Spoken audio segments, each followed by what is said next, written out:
Parshas Shlach, Ois Aleph. The Mefarshim ask a very interesting question. Why is it that when Moshe Rabbeinu came to daven for the Meraglim, he's sending the spies up to spy Eretz Yisrael, 12 of them, and he's just davening for Yehoshua. He says, Ko Yoshiacho me'atzas Meraglim, and he adds him a letter to his name. Why? Why didn't he daven for Kalev and Yefuneh? Why didn't he daven for all the other Meraglim? The Shimshon brings something fascinating. There's a sefer called Zera Beirach, a Mekubal, that brings from the Heilige Arizal, that says that these 12 spies, these 12 shlichim, messengers of Am Yisrael, Hashem wanted that they should be the first of Am Yisrael coming into Eretz Yisrael, and if they would do the way that they should have been doing without nothing at all, no chet, no avayre, then there would be a tikkun, everything would be corrected.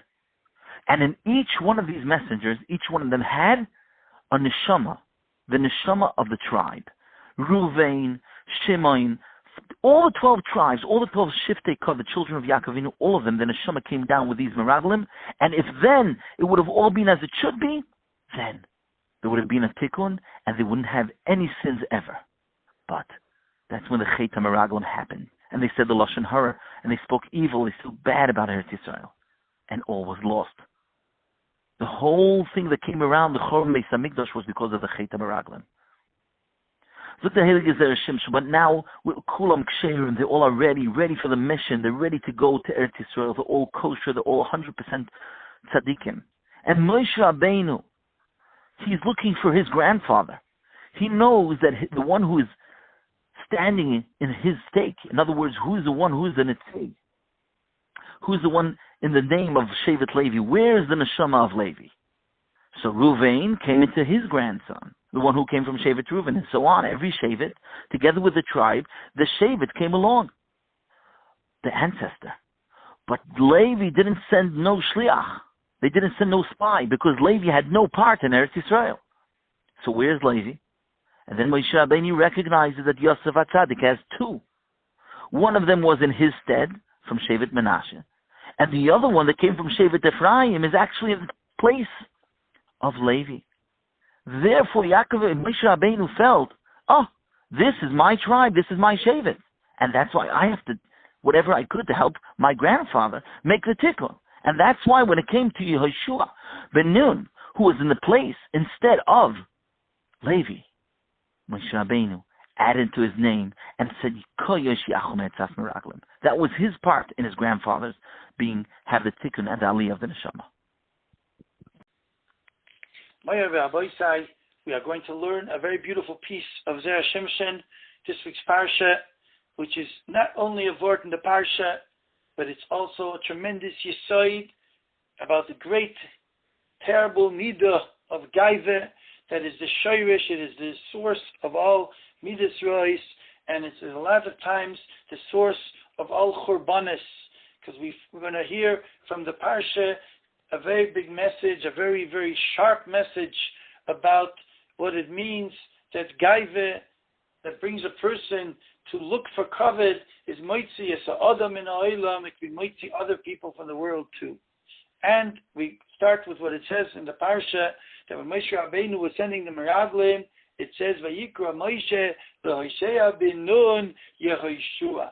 Moshe Rabbeinu called Hoshea ben Nun Yehoshua. And it means when Moshe Rabbeinu was about to send all the Meraglim, and one of them was Hoshea ben Nun, so Moshe Rabbeinu added an ois, a letter, yud, to his hey in his name Hoshea, which therefore makes it the name of Yud and Hey Yud Ko. And Rashi says, with that Moshe Rabbeinu was mispalel Ko Yoshiacho Me'atzas Meraglim, that the name Ko should save you from the Eitzah of the Meraglim.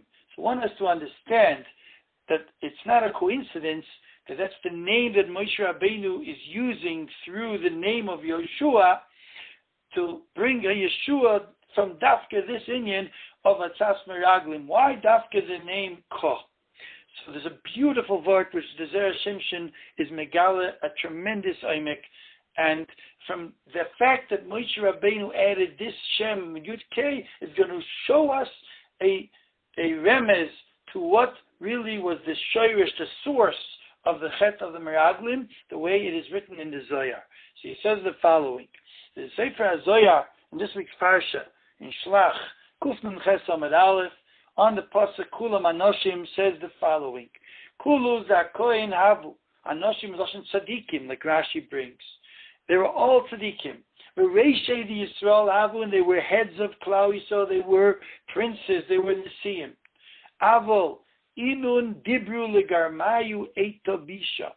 They were brought to themselves a very bad eitzah. The eitzah of this type of advice, taking the advice from the Yetzer Hara and deciding that to say Lashon Hara on Eretz Yisrael to make Klal Yisrael not be able to enter Eretz Yisrael for whatever reasons they might have had, but it was a bad eitzah.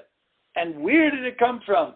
Amai notlu eitzah do. Why did they take this bad eitzah? Ela Amri, they said, Iye alun Yisrael le'arav, Klal Yisrael go into Eretz Yisrael, nis abar anan milemehevi reishin. We're not going to be princes. We're not going to be the heads. Why? In the midbar there was a certain type of hanhaga, and there we could be heads. Abu Ba'ara, there'll be a different type of hanhaga in Eretz Yisrael. Loi Nizke, we will not be heads. What's going to happen? The Yimne Moshe Reishin Acharonin, we'll see other people that are going to be heads instead of us. And that we cannot be soivel. We want to remain heads. We for sure don't want to see others be taking our place. And because that cheshbon, they took for themselves Eita Bisha, this very bad Eitzah. So the Balei Musa say it wasn't that they actually physically said all this, but this is what was in their subconscious. That's what made them come to this bad Eitzah, because they were not Iker, they did not uproot from themselves the inyan of Gaiva, which is this point that made them look for this kavod. Even though it might have been a very exalted kavod, and we have no musig what it means to be a nasi of Klal Yisrael in the midbar, but it's still, after all, an inyan of kavod, and that is what the Zohar Kodesh tells us. So there's also the Mesilas Yesharim brings it also in the end of Perek of Nikius, Perek Yud Aleph.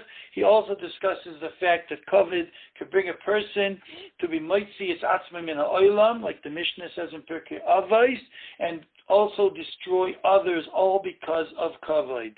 So Rabbi Isai comes to Zera Shimshon and says, Api this we can understand very well the inyan of the Shem Yudke. Why? Because the Mekubalim write in Shar Ruach HaKodesh Tikkun Zayin that the Shem Yudke is not Shoyre, cannot rest on Bali Gaiva. And he brings a remes for that. The word Gaiva is the Gematria Yudke. Exactly. And that means to say the two don't go together. Gaiva is against Yudke. And that's the remes in the fact that it's a Gematria like that. And says the Zera Shimshon, since this Shoyrish, this source to the Chet Meraglim was the inyan of Gaiva, so when Moshe Rabbeinu is coming to be mispal on Yeshua, that he should be saved from the Atzas Meraglim, which came from the inyan of Gaiva, so what name is he going to use? He's going to use the name Yudke, which is Shoyre, which is resting upon an Onav, and he's going to say that Yeshua, who is the Onav, which we're going to see in a second. Why? How do you know that? But the fact that Yeshua was the Onav, his role, he is worthy that this Shem Yudke should rest upon him and save him from the Eitz of the Meraglim, which came about because of the Shoyrish of Gaiva. And he says it's such a beautiful thing. He saw it in Yeshua, the fact that the name Yudke will be able to come, because all you have to do is add a Yud and he already has the Hey, so you could see a remez that Yeshua is roy for that. But it's more than that. It's that Moshe Rabbeinu knew that Yeshua was a tremendous, tremendous Onav. And how did he know that? First of all, from the fact that we say that Yeshua was so misbatel to Moshe Rabbeinu, he was a nar lo yomish mitoich oloi shel Moshe. He totally negated himself towards Moshe Rabbeinu, that everything was only Moshe. So Moshe Rabbeinu saw that. But besides that, it was also simple that if he's going to take himself to such a level of his battles to Moshe Rabbeinu, he's going to be zoiche to the Midah of Moshe Rabbeinu. And the Midah of Moshe Rabbeinu is another, like the Parsha, the previous Parsha tells us, Vayish Moshe Onav Me'oid Mikol Olam Asher Pnei Adama. So Moshe Rabbeinu, from that alone, could see that Yeshua must be a tremendous Onav, because he was yoinik from him the Midah. And also he saw Yeshua being noig with another. And therefore he said, Yeshua, you are Roi, that the name Yudke should be Shaira on you, and therefore save you from the Atzas Meraglim. And as Shimshon says, it's not just Tamat Tefillah, it's more like a taina to the Rabbeinu Shalom, that Yeshua is Roi, he is worthy of receiving help from above. And this already explains very well why Dafke he was mispal on Yeshua, not on Kalev or on any of the other Meraglim, because only Yeshua, who Moshe Rabbeinu recognized as an honor of who the Shem Yudke could be resting upon him, and he therefore, because of his anova, has a reason not to fall into the Atzas Meraglim. Only him is the only one that really is worthy that Kol Yoshiacha. So therefore Moshe Rabbeinu couldn't daven for any of the other Meraglim, and not even on Kalev, because he didn't know if Kalev had this Midah or not. So it's a beautiful answer to the question why Moshe Rabbeinu did not daven for on the other Meraglim, which the Kliyokar and the Gurarye are very bothered by. And so Abbaisai, all this, where does it say this? It's all in the Targum Yonis ben Uziel. The Targum Yonis ben Uziel says words that very, very few understand, and they're very much bothersome. The words are, V'chadchama Moshe, when Moshe saw, in V'sanuse, he saw the anava, the midas anava, the humility of Yeshua, Kora Moshe Leishea Benun Yeshua, he called his name Yehoshua. And no one understands what's the connection to the fact that Moshe Rabbeinu is calling the name of Hoshea Benun Yehoshua to the fact that Yeshua was an Anav. But according to the Zera Shimshon, what he's saying is it's so beautiful. There is everything licked in them. That's what it says.